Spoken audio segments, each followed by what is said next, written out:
everybody. Welcome to Pockets Full of Soup, the storytelling show. I'm your host, Jared Petty, joined today by the immaculate, the handsome, the lovely, the articulate. A barrage of compliments. Indeed. James Duggan. Thank you so much for having me. Thanks for coming on here, James.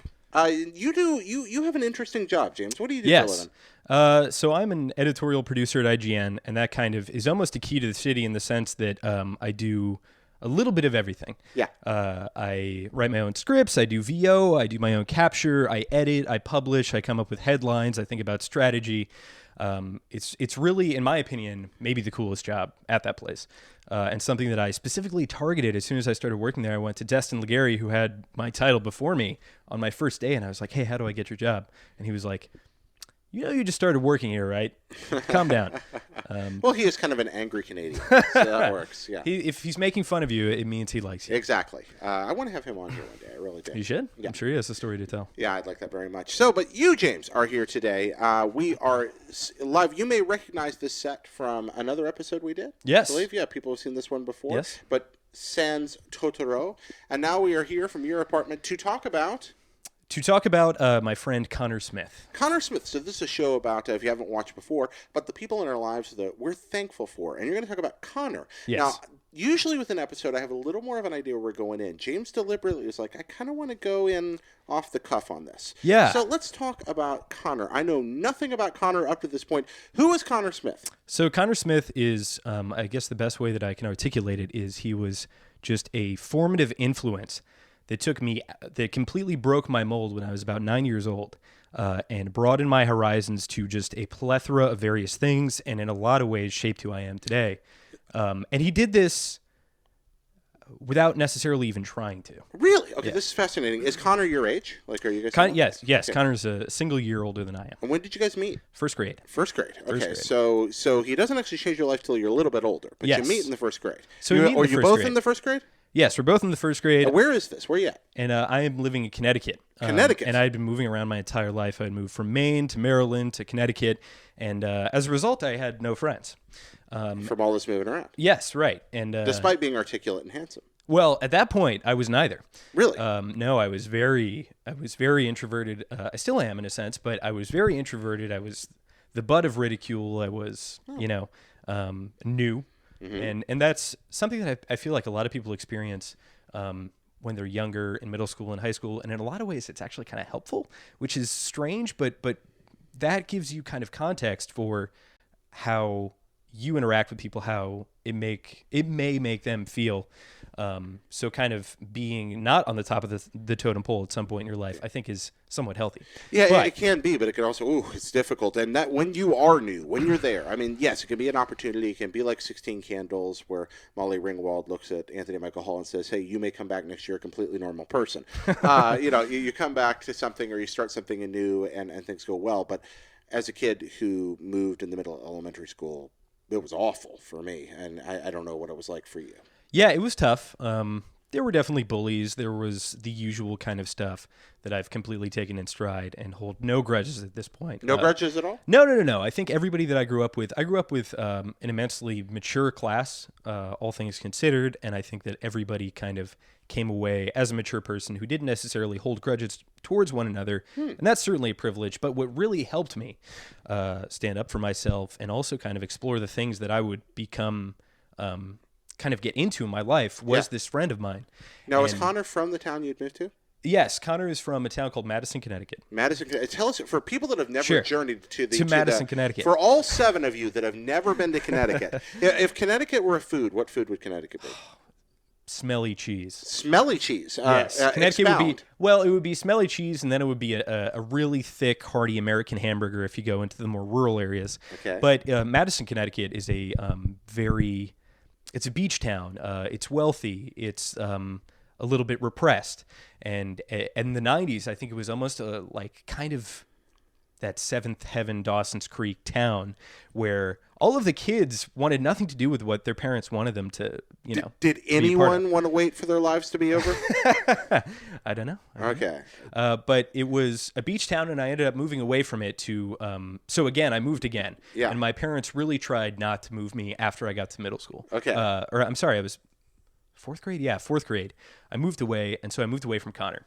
And it Okay, we're actually, going to jump ahead here. My apologies. right. Okay. And it actually wasn't until that point that we really started kind of bonding, and he became a really important foundation in my life. Okay, so you met Connor in first grade, but he actually became more important after you left. Yes. We'll get there then. Okay, so let's talk about meeting Connor. First grade, who's your first grade teacher?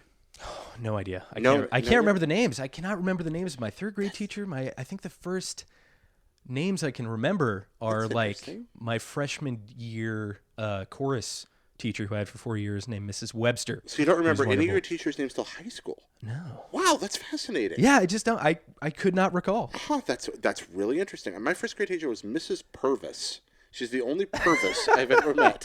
That's so weird that you know that. Purvis, Mrs. Purvis. Is that like a normal thing to remember all of your teachers all the way I don't up through high know. I've school? never really had this discussion with anyone. Huh. So you're there in the first grade, and do you remember meeting Connor, or is he this I person do. that kind of entered into your life, just The sort of like very faded in? first time I remember meeting him, it was not a noteworthy occasion at all.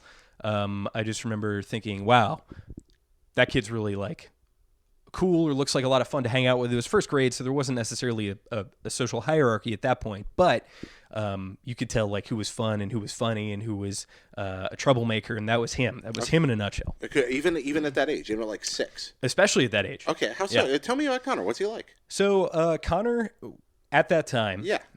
was a completely uncontrollable, uncontained spirit of mayhem and mischief. Okay. His parents, well, I think in the 90s there was just this kind of, and maybe even today I haven't kept up on it, but I think that diagnosing people with ADD and ADHD was very prevalent. And he had been diagnosed with ADHD and was on a Ritalin regimen the entire time I knew him. Even from that age. Okay. Even from that age up until the senior year in high school, and we'll get to that later. But so even with this, his spirit and his character could not be contained, and he was always getting in trouble, and he was always making jokes. But what was remarkable, I think, about him was, unlike other people who were making jokes, they were never about other people in the class. He was never aggressive or never targeted anybody. He seemed to find humor and fun just in the world. So he wasn't particularly cruel. No, he Yeah, was a lot never of childhood humor is pointing at another kid. That Sure. wasn't him? That was not him. So were you drawn to him at that age? I can't remember. I think my mother just kind of recognized the archetype that I was becoming and the archetype that he was, and kind of thought to herself, it might be healthy for them to interact. And Because you at this point were more introverted? Yeah, definitely. And I needed friends. And I think the first time that I really remember like interacting with him, he came over to my house. Unbeknownst to me, I didn't even know that he was coming over. Huh. And my mother kind of set up this play date, and we just hit it off immediately. What did you guys find a mutual interest in? It was almost always violence, though. Okay. It was almost always. We played Marathon, if you remember that early Bungie game. I do. We loved that. We got into airsoft together. Did you have a Mac? I did. Okay. I had a Mac. All right, My all first right. games were X-Wing and Marathon, and my father installed those on there, and then Age of Empires and stuff like that. Okay. Followed suit, but So you're playing Marathon. You're doing what yeah, else? we're playing games. We're getting into mischief. But the thing that I remember the most about Connor was not on a computer, although he was extremely formative for me in terms of getting me interested in video games. Yeah. He was the one who showed me Diablo 2 for the first time. That was when I really pressured my parents to get me a computer or to let me use their iMac. And he was the first person I saw playing World of Warcraft, and like all these things that really. The fact that you were a Mac gamer suddenly reveals so much about what I know about what you love about video games. Like I'm just like, oh, it all makes sense. I wasn't now. a PC gamer until I was like 14. No, maybe. you were a '90s Mac gamer. Yep. Okay, that explains that. Remember those?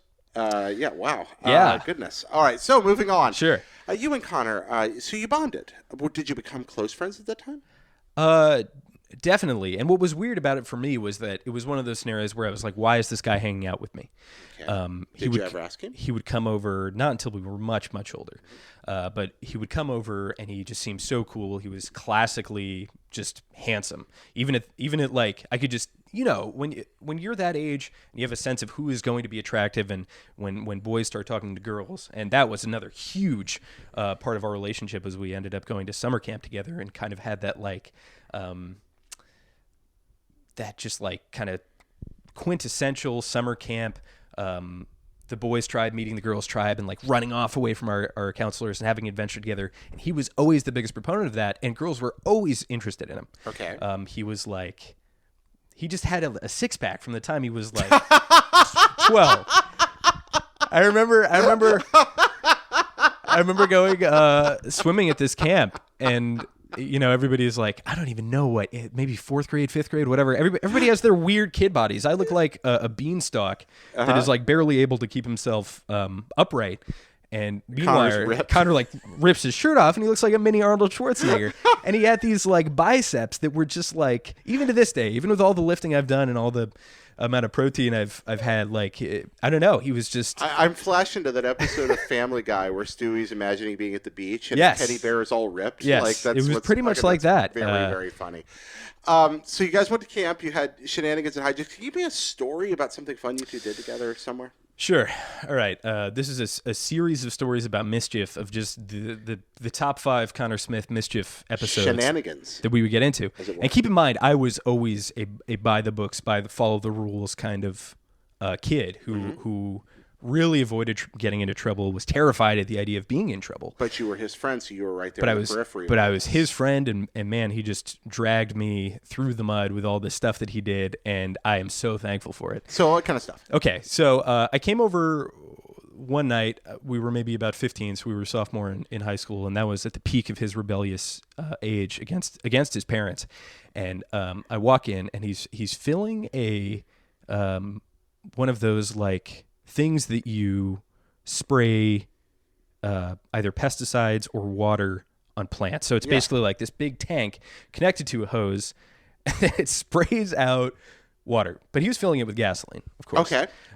So it's it was snowing. It was the middle of winter. He created a flamethrower in the winter, and I just sat there and watched him do it. And I was like, "What are you doing?" And he was so driven and focused on creating this flamethrower. And so he's like, I don't even remember how it happened, but we just end up going out to his backyard. And of course we all kind of live in the country, and there's snow. It's like that kind of like icy snow, where there's a small layer of ice over the snow.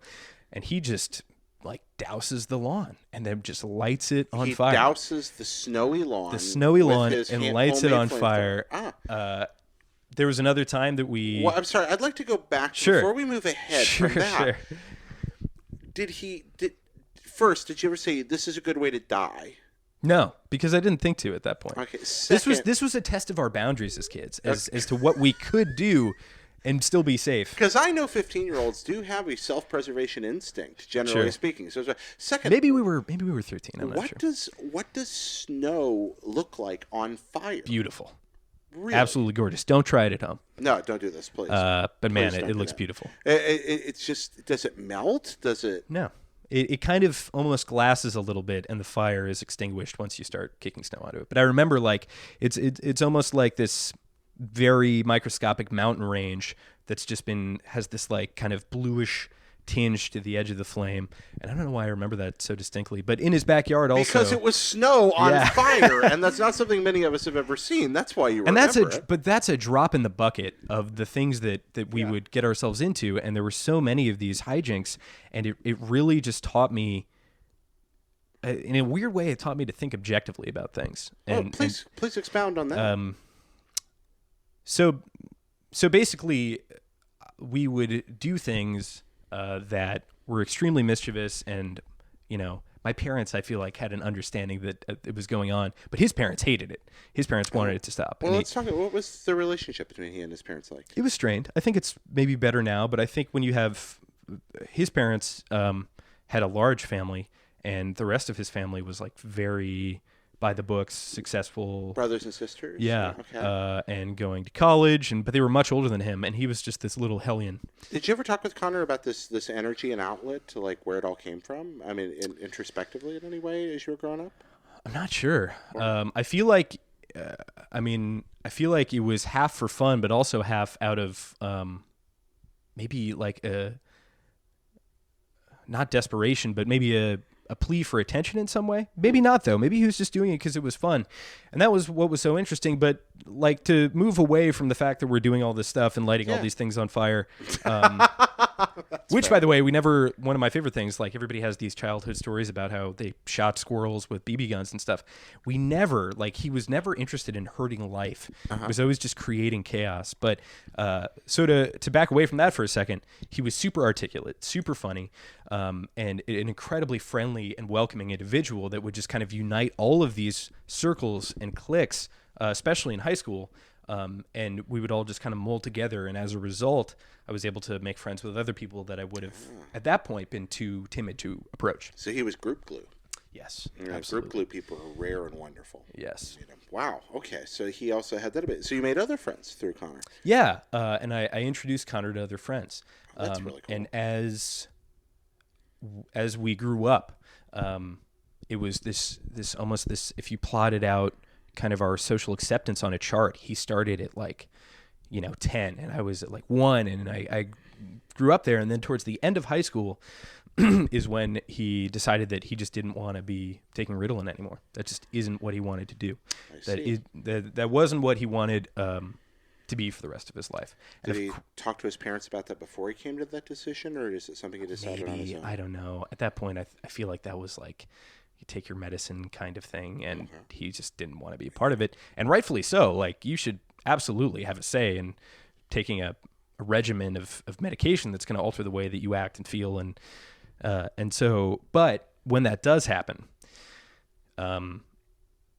it's almost like teenage rehab.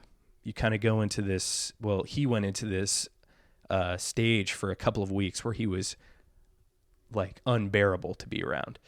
He was doing this without a doctor, right? Yeah. And so then he didn't tell his doctor. He didn't tell his parents. Not that I know of, but he told you. Yeah. And I could tell. And I remember taking him to this one party at the end of senior year in high school, and he's walking around completely naked, with his hand over his junk, and people were "Who is this guy? Why'd you bring him here? Get him out of here." And I'd like to go back to him being completely naked at your party. How there was a hot tub. It was that was just kind of the vibe at that point. But he You're going was to different parties than I went to. he was partying too hard for that particular party, but it was because that he had stopped. How old was he at this point? We were both 18. Well, I mean, he might have been 19. Okay. But after that, he went right back to being the Connor I knew and loved. So there was a more vibrant period, version. but it actually, you felt like it. And huh. Yeah, and So he was an adult when he made the decision. He was about 18. Okay. Yeah. Wondering. And had he thought about it a long time? Did you guys talk about it? No, it was just kind of something that I think he did. And and afterward, when he came out the other side, what was it like? It was better for him. I remember he was immediately Connor. And then what was weird was he started being really responsible. So to contrast that experience where he was the completely too rowdy guy to party, we went to another party where he was just the party dad. And he was being incredibly responsible. And there were these contrasting sides of him depending upon the company that he was with. But the point was, at his core, he was this person who was incredibly genuine, incredibly loving, just born to be liked, and for some reason liked me. And I never really understood what I gave in return and what I got out of it. I don't know if you've ever seen that episode of The Next Generation where there's the mesomorph. Oh, I mean, if the answer is I don't know if you've ever seen that episode of The Next Generation, the answer is always yes. Sure. So it's this alien life form that's the perfect mate or whatever. Yeah. And the whole idea is she adapts to be the person that she is around. Mm-hmm. And I feel like a lot of us go through a stage in our lives where we are very impressionable. And I felt that I was at my best when I was around Connor because he was pushing my boundaries, teaching me to think objectively about things, teaching me to be kind of anti-authority and stand up for myself, as well as just being a great friend. The people that make us better. Have you ever seen The Big Chill? I've never seen The Big Chill. There's a line in that where a group of old college friends have become adults and end up having, through tragic circumstances, to spend a weekend together around someone's death. And they're sitting together, and one of them just looks at the others and goes, I was at my best when I was with you people. Mm. And it's this very quiet moment. You just realize that they were never the person they were after stepping away. Some people have that kind of powerful effect on us. We've been jumping all over, and that's kind of, I think that works for hitting various aspects of this person's personality. But I'd like to go back to the narrative for a second, because I did throw you off here. You said that your relationship with Connor became more and more important, especially after you moved away from Madison. Can you tell me what made the difference and why that was such a pivotal thing for the two of you? I think it was because I was not having a very good time at the school I was at. Okay. When I moved away from Madison to this town called Killingworth, Killingworth. It was like a weird conjoined town because there weren't enough people in a single town to form a high school. So you lived in a hyphenated town? A hyphenated high school. I lived in Killingworth and then Higginham, and man, we were always moving. I never really thought about that. But anyway, I stayed... Income tax evasion with James. We stayed at maybe my father was like a mob boss. I'm not sure. But I stayed in the same school from fourth grade and on. Okay. And especially from fourth grade to about seventh grade, I was having a really hard time meeting friends that I was able to interact with. What happened when you tried? I don't know. I think I was met with like bullying for the most part. Or the friends that I did end up interacting with would be totally different in a different circle. So for instance, I had one friend who I really liked. His name was Matt, and this was like fourth grade.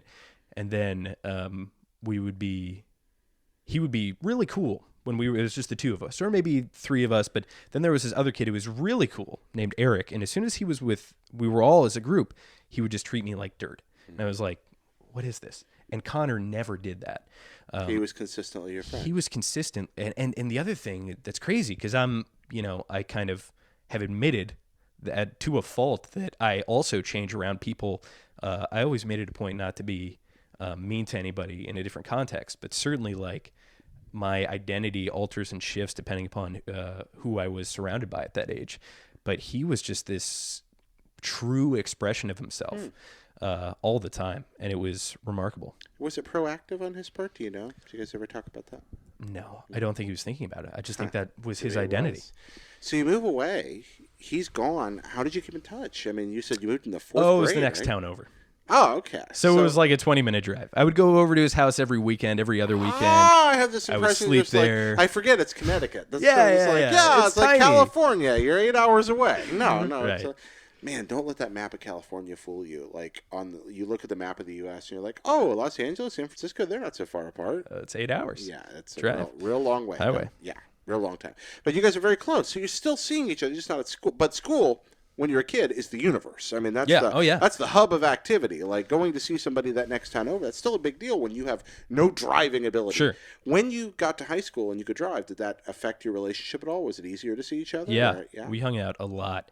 And this wasn't an accident. This was all orchestrated by my mother, who recognized how good of a person he was and how good he was for me.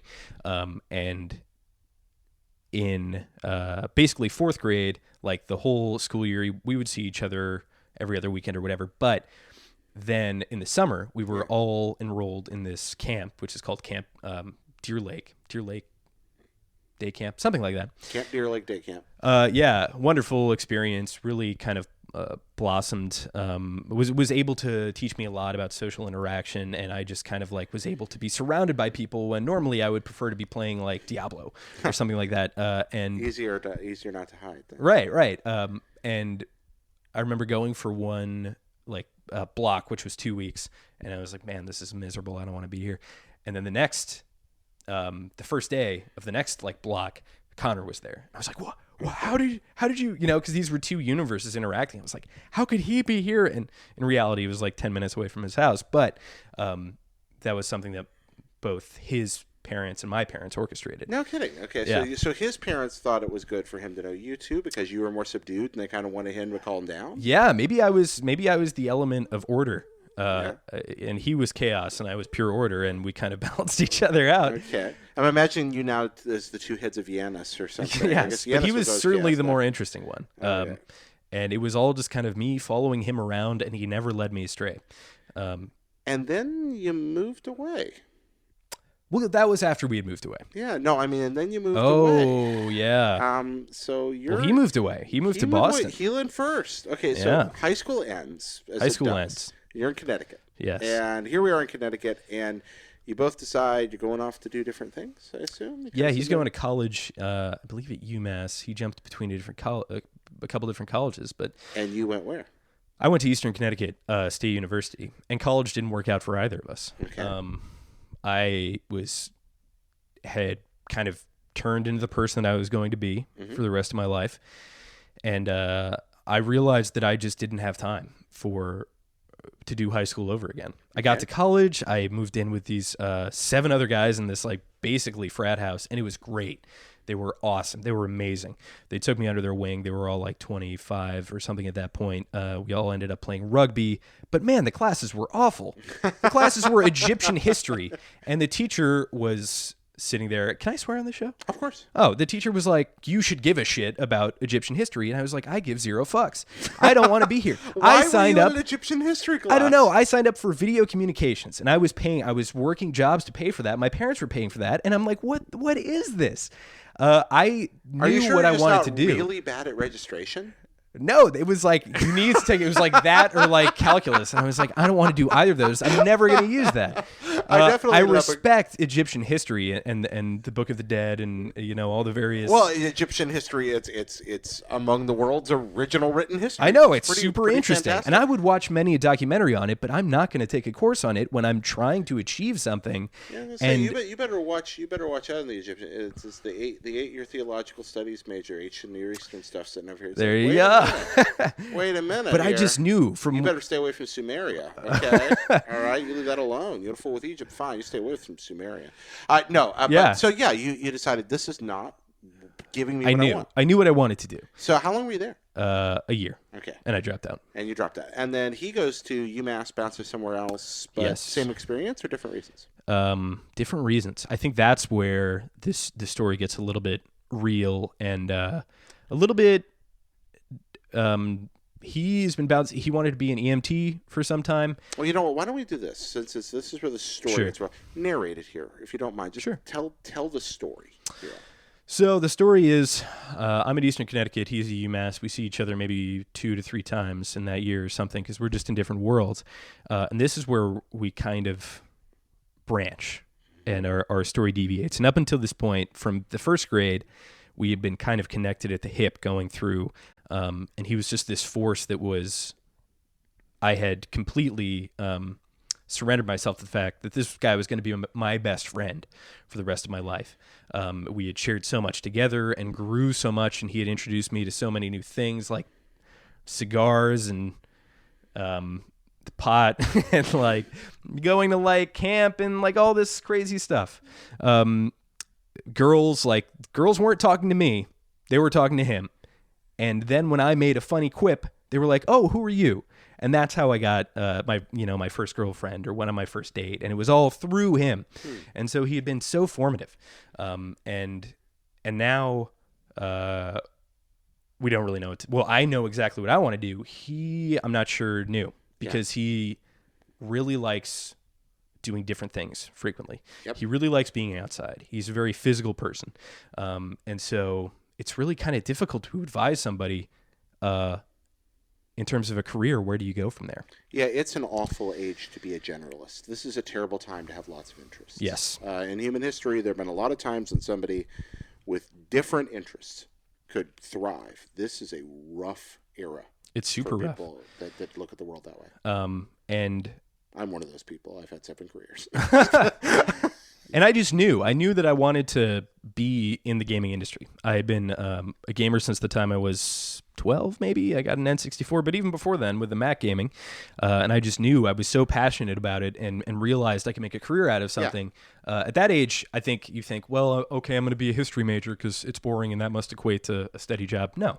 Like, do what you love. And I did what I loved. And I had my career kind of, it just worked. Like, I applied myself to it. I dropped out freshman year, started making videos. I got picked up by a company in San Francisco, and then I quit that when they moved to Alabama, moved to IGN, and it's just been this straight shot. It worked out. It worked out really well for you.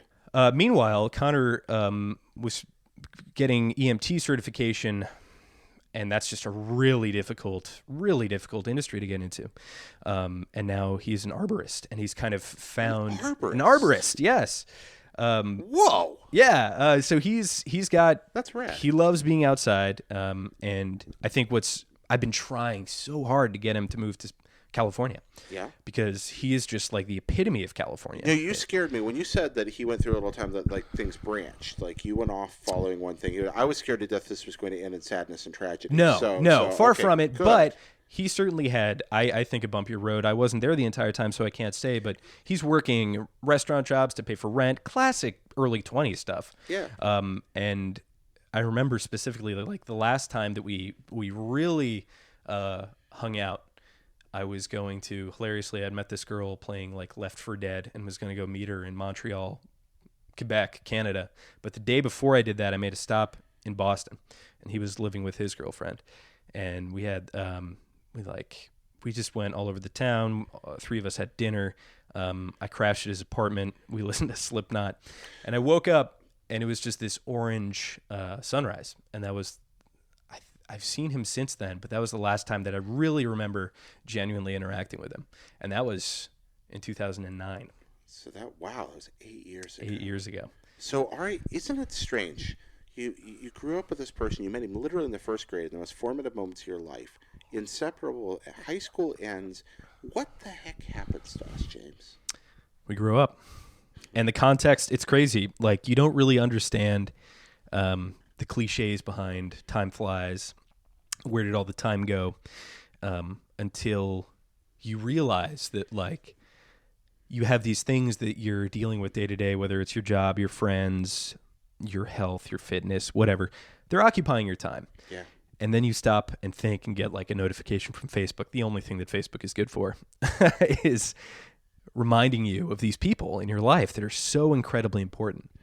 And I have to really set aside time to talk with him, because anytime that we talk, it's going to be a 4-hour conversation. And also it's going to like reopen a wound that I'm not going to be able to see this guy. I'm not going to be able to go to Boston and interact with him and like help him. I don't even know if he needs my help finding a career or whatever, but I can't be there for him because I'm doing my own thing. Yeah. And I don't think he can move to California because like he's met someone who I'm sure is awesome. He's had questionable taste in women, but I think this one's probably pretty great. You just mentioned Slipknot, so I don't think you're allowed to talk about taste in it. Fair enough. I stand by Slipknot. I think it's quality music, but unlike Disturbed, unlike the rest of that, I think I do think that they are artists. But hey, what can I say? Oh, we were huge metalheads. We love Metalocalypse, I love, which was on. Well, okay, loving Metalocalypse helps. You've gained some ground back from Slipknot, but half of metal is sarcastic. Half of it is like tongue in cheek. No, I like Slipknot for the fact that they're transparently genuine about what they're going for. Yeah, they're just like, we're goofy. That's our thing. Okay, fine. That's awesome. Sure, I'm all right with that. They look like I don't know, like. They look like characters from some kind of visceral 90s video game, and I'm totally okay with that. And I'm pressed to think of a more like dedicated musician than Corey Taylor, who is the lead for Slipknot. Still, they're touring consistently. How is his voice box still intact? Who knows? But also Stone Sour. He's their frontman too, and he has his own solo career and does acoustic stuff on the side. They're the WWE of real bands. Sure. Okay. Anyway, sure. I don't know where I get, but you are going to be separated. So you talk still. Are you close anymore? I wish I could say we were. I think there's like this kind of. He was a brother to me, so as soon as I see him, it's just picked back up. But I haven't seen him in like. Yeah. It's getting closer to a decade than it is. You going to be able to do anything about that? Yeah, I guess I'm going to have to plan a trip. But even then, I just always envisioned, and I think that is something that is interesting for anybody who makes a huge kind of pilgrimage when they're in their early 20s. Or I moved to California expressly for this industry, and I've loved it. And I would never consider moving back. And I love San Francisco and the people in it. And I'm just surrounded by these amazing individuals who are all driven and accepting. It's like a huge community of Connor Smiths, and maybe a little bit less chaotic. But that was what was so awesome about him is he was just like he was a hellion, but he also had this heart of gold. But when you move, you lose. It's not like it's immediately sad, but then you kind of forget about it. And then I think only when a couple of years have passed and you realize, like, hey, we're not going to live in the same area again. And anytime that we do see each other, it's going to be for like a weekend. It's tough. It's really tough. I've gone through something similar in my adult life with some of my best friends, some of whom, frankly, that may very well be watching or listening, who have worked harder than I have to keep in touch. And I'm thankful for that because Absolutely. they've made relationships stay that I might not otherwise have. And it's because of one of those people I'm thinking of in particular. I had a friend growing up. That was a dear friend through elementary school, middle school, high school. I go off to college and just vanish from the world. I didn't see him for years.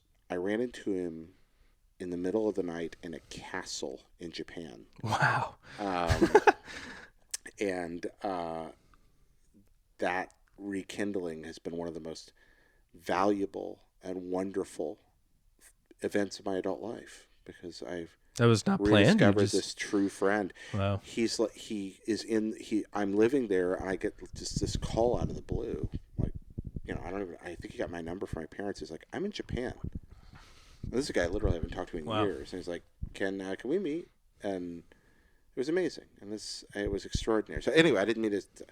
No, I like that. That would be amazing. If he was like, hey, I'm in Oakland, I'd be like, yeah. I would immediately leave work. It changes I guess you've obviously it's very clear why you're thankful for this person. Yeah. My last question to you before we move on to the bridge is there anything you can do about where you are now? I can do a better job keeping in touch. It's something that I don't do, not because I don't care about him, but because it's tough. Every time I talk to him, just because like I'm not sure what he's going through, and we have a lot of stories to tell each other, and it's awesome, and I can't wait to have a beer with him at some point. But it's tough to recognize somebody who you still want to be such an important part of your life, but it's just logistically not possible. Adulthood sucks in that regard. Yeah. It really does. It changes us in fundamental ways. I think, I can't remember whose psychological theory it is that, the reason time speeds up as you get older is because when you're 10 years old, 1 year is 10% of your whole life, contextually. It's a huge amount of time. When you're 20, 1 year is 5% of your whole life. Mm. So it seems to be going quicker. By the time you're 30, 1 year is only a tiny portion of what you experienced. And so contextually, it just kind of gets buried. The world gets faster. You get farther apart from people. And yet they don't stop mattering. It's very strange. It's a painful, real part of our lives. But I'm glad that we have the thankfulness that we have for the people around us. Yeah. And you make new friends, too. It's better to have experienced that, and I think go through that pain than to not have experienced it at all. For more on that thought, read the last Winnie the Pooh book and the last chapter. You told me about that. That sounds terrible. It's what you're describing right now. Like, it is that process. It's the most heart-rending thing. And it's also very true. It's heart-rending because it's true. So, we're gonna do the hard left turn here. Thank you for telling us that story, James. I appreciate it. Now, before we move on to Instant Noodles, I want to thank our Patreon producers, Nick Gray and Robert Nieder, whose generous support makes this show possible. Hey, guess what? We're on Patreon, and it really helps. That's how we do the show. So please, if you can, drop us a little bit of money there at patreon.com/JaredPetty. You get all kinds of neat bonuses for that. We have bonus Patreon episodes that are exclusives there. You get early access to A Pretty Good Day, which is another show that we do here. You get that ahead of time. We also do something for some patrons called Single Servings, which are special kind of behind-the-scenes interviews. We learned the secret origin of Brat Brap on. Oh, wow. Yeah, I know. I have to watch that one. That was a lot of fun. Yeah, a few of those. We do some fun things. And, of course, Pizza and Dinosaurs presents The Curse of Laser Dracula, which is only available on Patreon. And you keep the show going, which is very important. And you keep the show going, which is nice, too. So thank you guys for that. So hence ends the begging section of the program.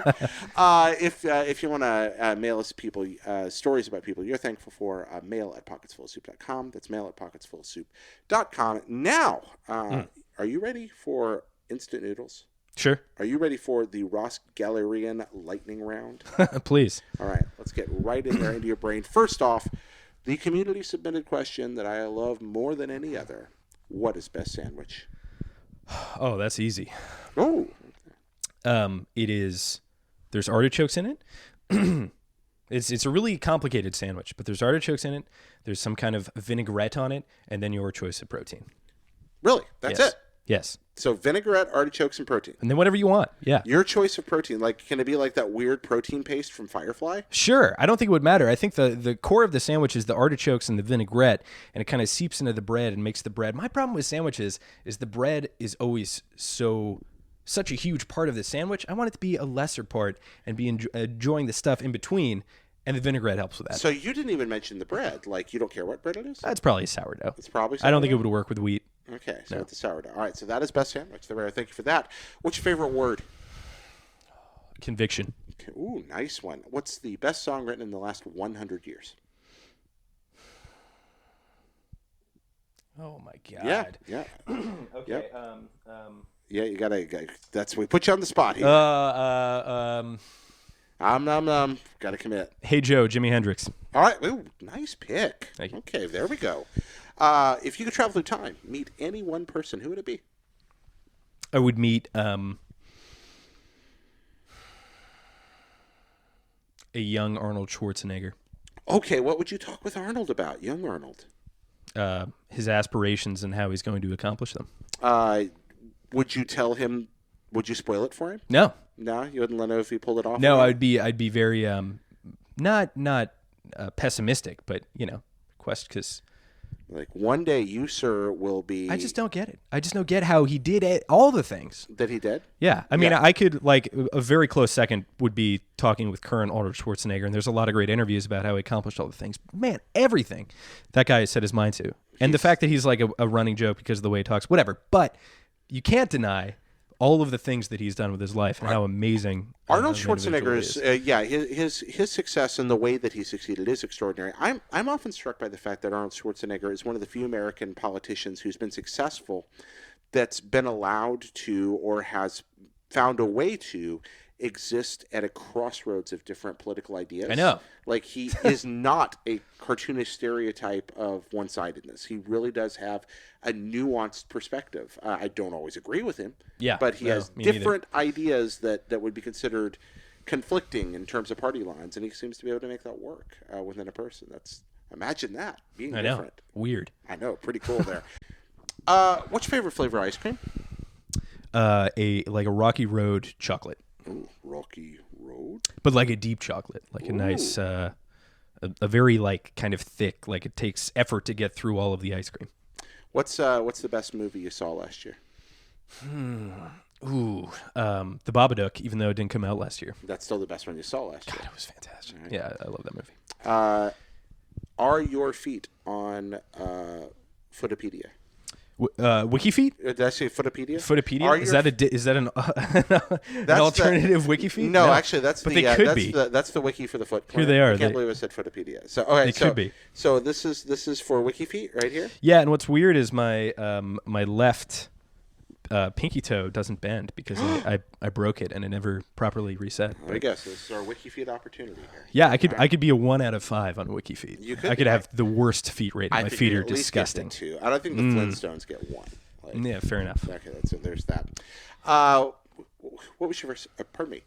Who was your first kiss? My first kiss was this girl named Megan, and it was junior prom, and I had shied out, classic timid me at that point, of a bunch of different ones, and I didn't really know how to approach it, but we ended up being in a tent together, and it was just kind of hard not to kiss. And it was a great kiss. I was probably terrible, but she was very good. You're very happy about it. Excellent. Yes. Cake or pie? Cake. Cake? Sorry, Chastity. What makes cake superior? I think a rich chocolate cake.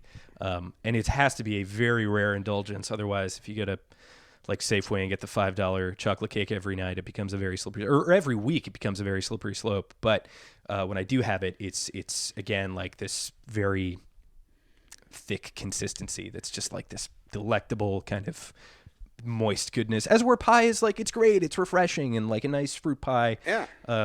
But whatever. You feel like cake's a little more Yeah. special. Yeah. And then the last one, what's one question you got for me?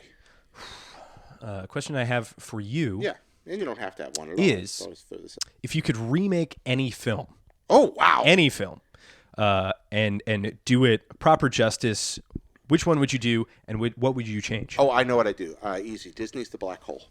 I love that terrible movie. It's a strange. Have you ever seen The Black Hole? No.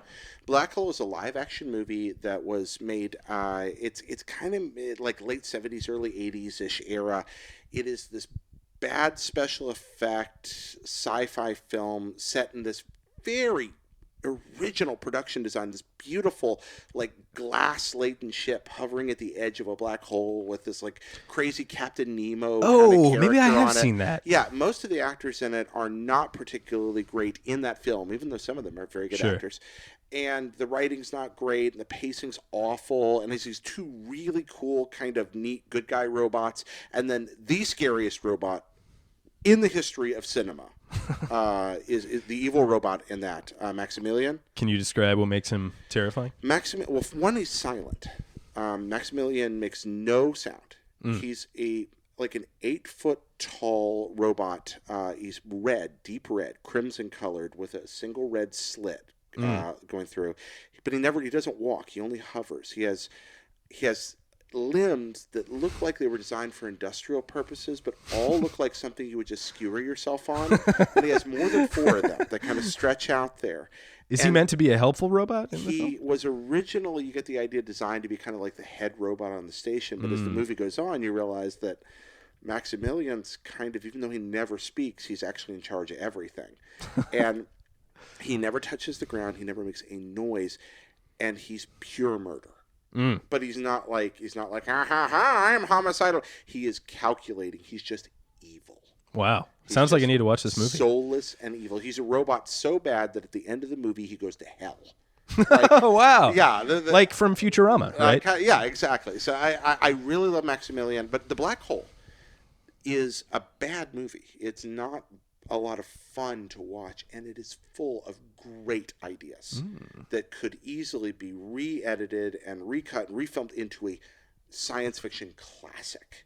I think there's a great movie hiding in the idea and the art style of The Black Hole. Well, in our day and age of remakes and reboots, I think it could be possible. Oh yeah, if hand me the script, hand over The Black Hole. I'll give you The a good deed one. to The Black Hole, and you can create the film, and it's going to be Exactly. great. It's wonderful. It is such a weird movie. Anthony Perkins from Psycho. Is there a shot in it where like the part of the ship rips off and he's like clinging on to something and being ripped into? Okay, yes, I have seen that part. Yeah, Then. that's It's and then they end up in hell. They end up in heaven. They end up the other side of the universe. Of course, because that's what must be in a large mass that light can't escape from. Oh, it's really weird. It's definitely not just dense matter. No, it's got to be something. Man and robot merged together in another dimension, and Sure. it's strange and wonderful. Yeah, it also has like the only robot I can think of in prominent like pop culture to be like, "Hey there, I talk like this. I'm a robot." And what year was it, like 80s Disney? It feels like early 80s Disney. Yeah, that was a weird time for them. The Disney live action at that period, kind of odd. But I love the Cat from Outer Space and Escape from Witch Mountain and Candle Shoe and all those. I love that whole kind of arc of movies. But The Black Hole is the one I love the most. Thanks for asking that. Yeah, no worries. Great question. And thanks for coming on, James. Where can people find you, Duggan Duggan? Oh, you can find me on Twitter at Thuggan Duggan, and it's an interesting Twitter handle that I'll have to spell out for you. It's TH. Man, I can't even do it. Maybe I should consider changing it. The problem is if I change it, I lose my verified status, so I can't. Oh, you're locked in. Yeah, so it's Keep it locked. yes, keep it locked indeed. So it's Thug, THUGGN, DUGGN. So I did knock an A because like Thuggan Duggan was actually taken, but anyway. Thuggan Duggan. Just Google James Duggan IGN and it'll take you right there. James, thank you so very much for coming on the show. I appreciate you sharing this story. Thank you for telling us about Connor, your relationship with him. Thanks for answering all the silly questions. Thank you guys for watching and listening.